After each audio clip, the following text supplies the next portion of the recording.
From Atlanta to the world, a view like no other, the Christian View.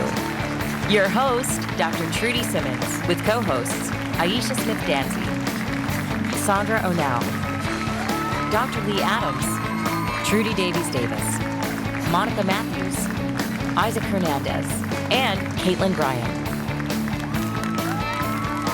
Empowering and inspiring, the Christian View.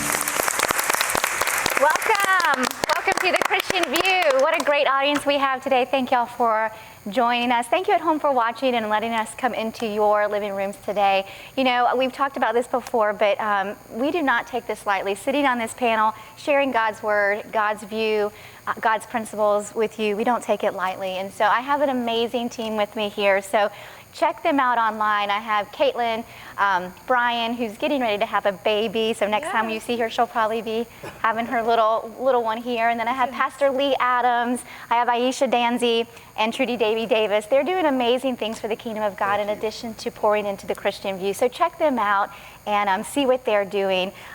You know, now you can watch us on podcasts. The Christian View has a podcast. We're on all those the major podcast platforms, so you can check us out there. And then we're on 24 networks around the world. We're in the UK. We can be seen in London and in India and in Russia. And we're just thankful that God is allowing us to spread His word and to spread His love. So thank y'all for listening. Today's hot topic is one that's very close and dear to my heart, and it's on addiction. Addiction is running rampant in our world today. And you know, just in the past year, we've lost 2 good friends to overdose, and it's just so sad. And I think addiction will affect everybody, every family.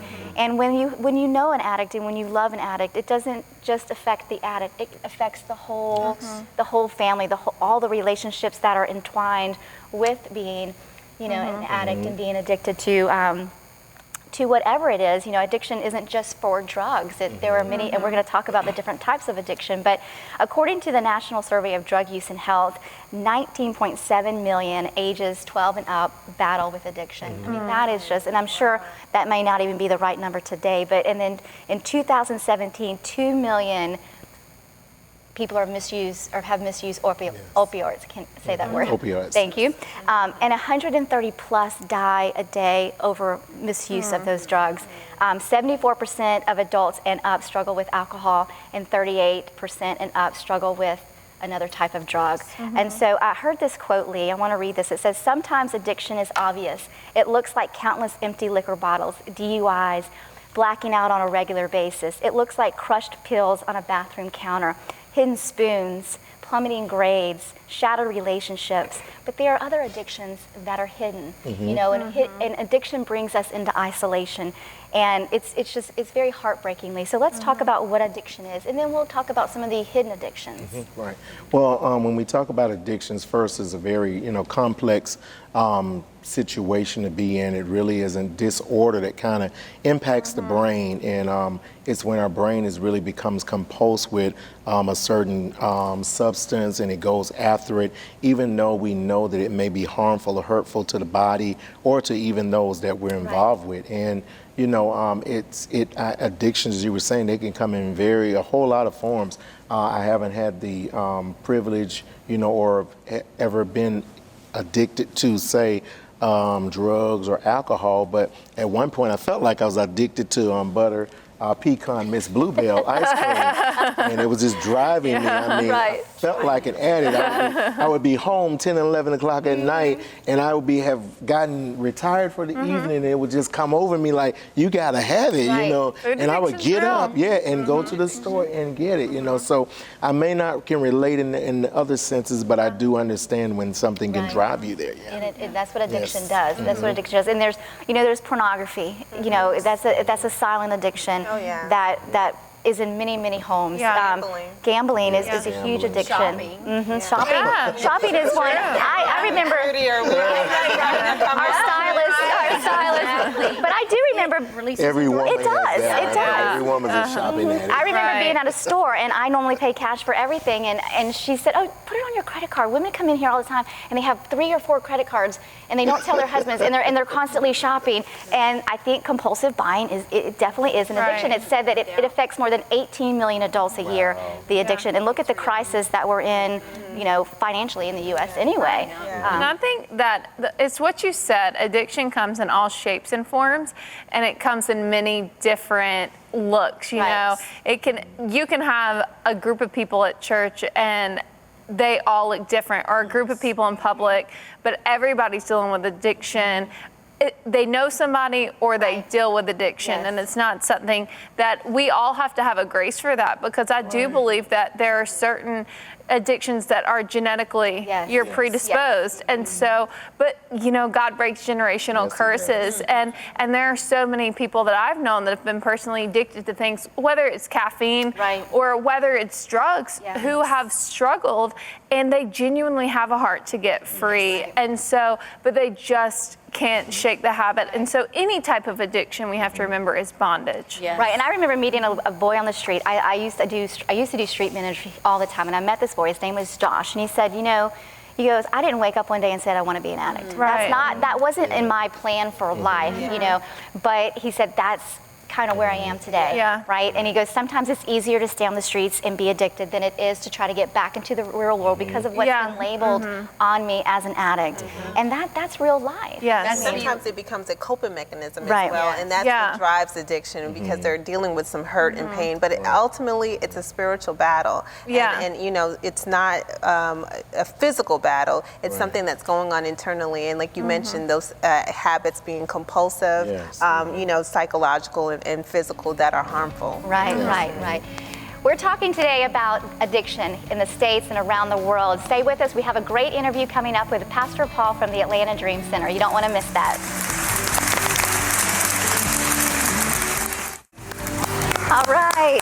Welcome back to The Christian View. We're talking about addiction today, which is one that is really near and dear to my heart. And I have with me Pastor Paul. Thank you for being here. Oh, it's my pleasure. Pastor Paul is the founder of the Atlanta Dream Center, married 48 years. 48 years. 48 years, 11 children. Wonderful children, if I may say that. And 36 grandchildren and one on the way. One on the way. And we just learned that at Christmas time you had 46 people for breakfast, or spending the night? Spend the night, Christmas Eve. Yes. Yeah, and 59 for breakfast. That is an amazing. Yeah, it was a fun Christmas. Yeah, I can only imagine. So, Pastor Paul, tell us a little bit about the Dream Center. Sure, love to. The Dream Center, it's an odd name, isn't it? The Dream Center. We don't sell pillows. Right. But it's about restoring God dreams. We believe everybody has a God dream in them. And most of us have lost our dreams or didn't think they were tangible, or somebody stole their dream. And we just want to restore those God dreams. And a God dream is something more or something larger than you can accomplish on your own. Amen. You need God to help you accomplish those dreams. And so we help those that are broken, those that are unloved, or those that are invisible in our community. And we help normal people too, what we would call normal people as well. Right. Well, I first learned about the Atlanta Dream Center 2 years ago. My brother, I told you, was an addict for many, many years, and his girlfriend now, who is clean and beautiful, she was an addict, and she was a dancer, an exotic dancer down in downtown Atlanta. And she found herself at the Dream Center, and she told me about it 2 years ago and how it changed her life and how it set her on the right track. She had unfortunately lost custody of her 3 kids, and the Dream Center just put her back on her feet. And in fact, I saw her 2 nights ago, and I said, guess who's coming on? And her face just lit up, and she said, Pastor Paul has the best heart, and the Dream Center is doing so many amazing things, and I was hoping that she could be here to say hello. But it's just amazing how people who are broken can come to places like the Dream Center and get help. Addicts, homeless. Yes, and she went through probably because she was a dancer, she went through our Out of Darkness ministry. She did, that was and that is a great ministry, Tell us a little bit about that. Best in the nation. If I could brag, can I Please, brag? please do. Oh, it is one of the best. Because it really Yeah. transformed her life, and Yeah. to the fact that even yesterday or 2 days ago, she was all smiles when she heard that you were coming. Yeah. Well, it's making me smile. Yeah, I wish she was here so I could hug her. I know. Yeah. Well, tell us about that program. Yeah, Out of Darkness is a holistic ministry, sexual exploitation. I'm going to jump to the end. We cannot find any other organization that has rescued more women and men, but mainly women, in the United States more than the Out of Darkness program at the Atlanta Dream Center, outside of collective law enforcement. It's holistic in the sense that we're on the streets, we're in the clubs. The streets are where the tracks, where women still walk the streets. The tracks and in the jails and strip clubs. We have a hotline, 24-hour hotline. It is now the state hotline number. And then we have 50 teams that rescue women if they call. We'll be there, try to be there in 45 minutes. We have a safe home we bring them to. And then from there, we evaluate them. They stay about 3 to 4 weeks, and we put them in a long-term program, which we pay for. Wow. Yeah, it's a great ministry. Which is great because that you pay for it, because there are a lot of great programs out there that are extremely expensive. Yes. And those who are wanting help can't afford the help that they so need. They can't afford it, and then they come out in indebtedment, and some of the girls would have to go back to work the streets again. So we want them to come out free, clean, with job training, and get back up on their feet. So let's talk a little bit about the homeless ministry and how that kind of relates to addiction. Sure, yes, great. So we have a homeless ministry called I Am, much like what Jesus, or the Father said his name was, but it's a small I, so we didn't steal his name. And it's about identity, really. Most of our guys and women and children, a third of them are children that we rescue out of homelessness. So how old are the children? They range from infants to whatever age, They start, wow. And we've rescued just over 1,000 men, women, and children since 2015. Oh, wow. But the majority of them are addicted to something. Not all of them. There's some of them which fall under, bad circumstances. Some are mental illness, and then addiction is the majority. And we believe it's an identity. They say, I'm homeless, I'm addicted, I'm crack addict. We want to change that identity, but that's what we call it I Am. That they say, I am saved, I am clean, I'm a child of God. And so we love the name, and we actually apply that. And addiction's everywhere. I was listening to your earlier segment, and there is addiction everywhere. It is everywhere, and it comes in all shapes, sizes, forms. Does. And it's no respecters of persons. It'll reach the poor, the rich, the black, white, it reaches everybody. There's no borders. Right. Trudy, I really believe, though, we're made to be addicted. If I could say that, sounds odd. But God made us to be addicted to Him. Yes. And if we're not addicted to Him, we'll find something else to be addicted to, whether you said shopping or eating. And so addiction does come in different forms. But I think every one of those addictions is a substitute to what God wanted us to be addicted to. I agree. And that is to Him. I heard a pastor once say that we're all addicts in something, and he said the exact same thing, but we need to be addicted to Jesus, because He's the only one that can fill the void within our hearts, and He created it that way. Yes, we are created that way, and He's addicted to us. Right. And how do we know that? Because He's single-eyed. Yeah. He says, you're the apple of my eye. So He has a great addiction in each and every one of us. And He lives, or of course He lives continuously, but He lives and breathes for our relationship with Him. And we break His heart because we choose other things like crack cocaine or alcohol or whatever we're addicted to. A quick fix, yes. Now, were you ever an addict? Were you ever? I think I probably was. I used cocaine every day for about 10 years. But when I came to Christ, walking down a mountain road in Nevada City, California, going to pick up my cocaine money at Duffy's Saloon. They're not open anymore, so I can say that. Duffy's Saloon. I gave my life to Christ, and I never used again, never smoked, never rigged up again, never cut a line, and just got saved to the bone. So I don't know if I was addicted or God just totally delivered me, and I believe them both. Right. Well, God will do that. Sometimes it's suddenly, and sometimes it's a process. It's a process at times. It is, yes. So I feel fortunate, and my wife as well. She got saved 2 months later. We were separated. And so you were married at the time? Oh, yeah, married, and I had 2 children. One was just on one of your shows the other night. Okay. Pastor Dan and my oldest son, Paul James. And I was a deadbeat dad because I was using. And now look what God has done. God look at the is transformation. Good. He's so good. He is so good. He's so good. Well, we're going to take a commercial break, but we'll be right back with more from Pastor Paul, the Atlanta Dream Team, Atlanta Dream Center, and the Christian View team. Stay with us. You don't want to miss this.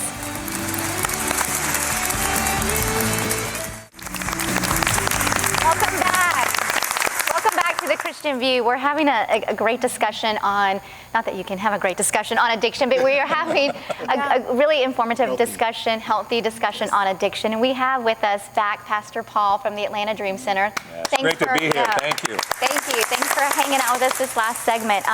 We're talking about just addiction and how it's running rampant in our worlds and in our families and the destruction that it's bringing. And Caitlin, you know, you and I, your husband was addicted for quite a while. Let's talk a little bit about that, and then let's talk about hope. What Scripture, how Scripture offers hope for those who are struggling with addiction.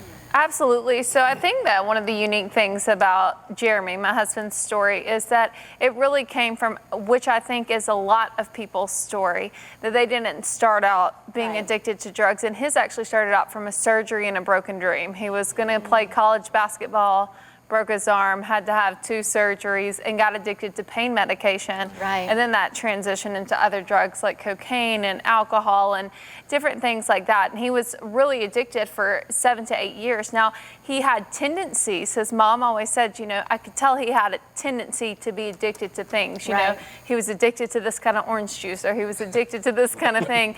So she saw that in him. But through the grace of God and through getting a vision for his life, that's what he always said. He said, it wasn't overcoming, it was seeing where I was going. Right. Because that, and you know, every single time we're always like, by the grace of God, because I've seen firsthand, you know, because we were friends, but we weren't dating when he was coming out of it. But I saw firsthand, you know, he was a good person. Yeah. He was handsome, he went to class, like, I gave him that shout out. He was handsome, he went to class, but he was struggling with this addiction. And I think that's the thing, is that it comes in all shapes and forms, but we have to really see the heart of people. Before, I was totally in a different mindset of addiction.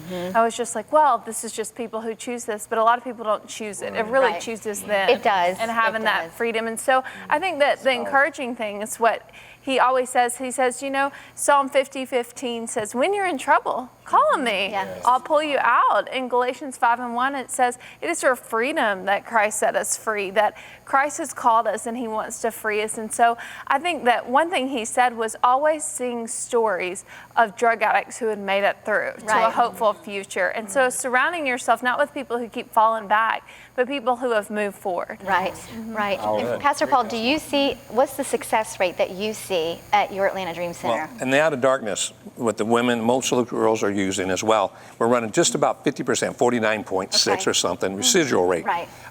But that's only for the first 2 years, so we don't know what the fall off is after that. With the drug addiction or the homelessness, we put them in long-term programs, and it's about the same, about 50% will walk through the program. That's a 2-year, 18 months, and then after that we kind of lose track. So, but we ran about 50% for the first 18 months. That's great. And what kind of hope do y'all offer them there as far as biblical hope? So obviously we'll take anybody. But most of our programs are Christian programs. And when they come to us, you know, we don't go out and throw a net over them. Obviously they call or they come, we have a hotline. And when they come, they're looking for a change. They're ready. There's something broken. It could just be an ice storm. That just might stimulate, hey, I want to get off the street. But we'll take any reason they want off the street. And when they come in, we have great counselors, great men and women that work for us. And they just give them hope. They just talk about, what was your dream? What do you want in life? Is this what you planned? What was your parents like? Do you want to be like them, or do you want to succeed them? And just start to speak life to them. And life is powerful. Speaking words are powerful. And when you're a drug addict, you're, like I said a moment ago, it's an identity. And they really knock themselves. They're their worst own enemy. Yeah. I find it interesting, like you said, just reminding them of the vision, the dreams that they once had. And that they can revisit, they can still obtain those dreams. I think, like Jeremy, you know, some of our greatest leaders are those that have overcome such things as addiction. And that God can use you no matter what. They said there's always a message in your mess, and there's always a test in your testimony. And that's where we need them to know, those that are addicted. And I think of the verse that the devil just comes to steal, kill, and destroy. And that's his dream he has a dream for our lives. He does. And that is completely his dream. But when we can tap back into what God has for us, and thank God for people like you. That I got a great crew. I'd like to take the credit, but I hired you. It's such an important thing that you're doing. Wow. Do you see a lot of opioid addiction? Yes, we do. Quite a bit. Not so much in our own neighborhood, but we reach out beside sides in the city of Atlanta. We go further out. Yeah. But downtown, the old Fourth Ward, it's usually heroin or crack cocaine Yeah. is what we're dealing with. Community-based. And you know, another thing about Jeremy and others, we feel like they don't need to be in pain, but you know, we're made for pain as well. Yeah. And we're made for struggles, just like we talked about the test and the testimony. Right. And so often we want to put Band-Aids on it, make it easy.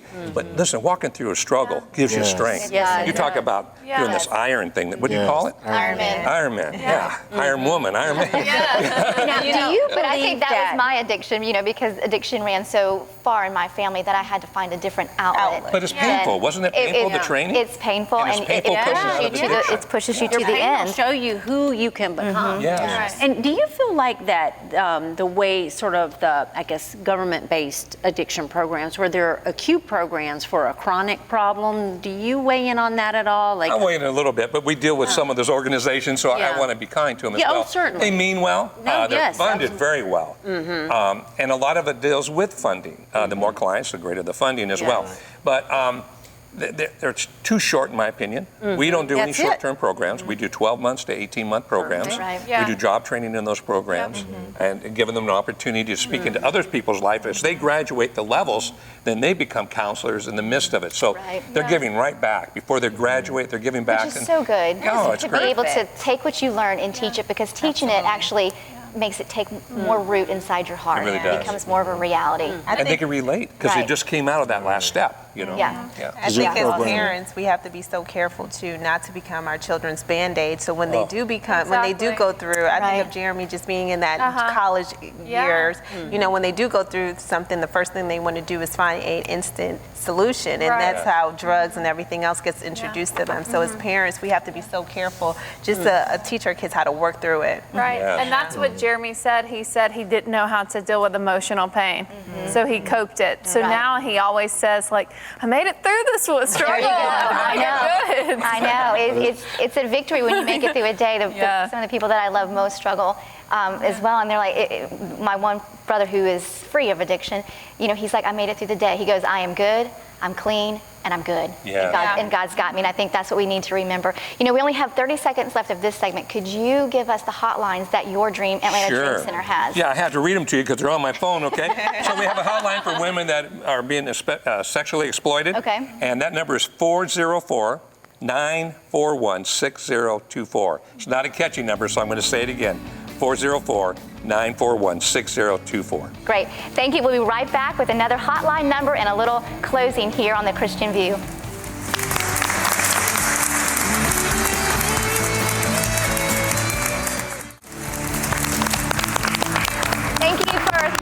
Thank you for watching the Christian View today. We've had a great discussion on the topic of addiction. I want to give you one more phone number. It's 404-946-3729. If you're in need of help, you can call out that number as well. Remember, you're never too far for Jesus Christ. He loves you unconditionally. You can never mess up too much. He loves you. Call out to him and he will answer you. Have a great day. Bye-bye.